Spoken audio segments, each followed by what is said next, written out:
کو دھوکے سے کوفے بلایا گیا، حسین ابن حیدر پہ الحمدللہ رب العالمین والصلاة والسلام علی سید الانبیاء و خاتم النبیین۔ السلام علیکم، میں ہوں نوید احمد اور آپ دیکھتے ہیں میرا یوٹیوب چینل قرآن حدیث اردو۔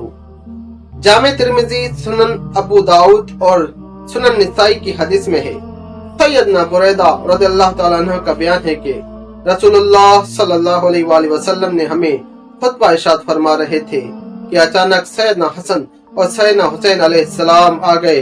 انہوں نے سرخ قمیص پہن رکھی تھی، وہ چلتے چلتے گر پڑتے تھے۔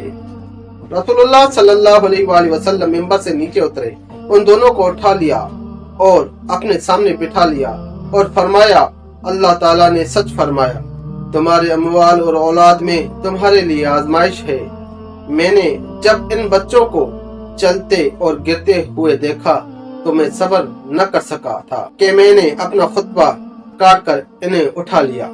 نوٹ: سیدنا حسن اور سیدنا حسین کے ناموں کے ساتھ علیہ السلام خود امام ترمذی رحمۃ اللہ علیہ اور امام نسائی رحمۃ اللہ علیہ نے لکھا ہے۔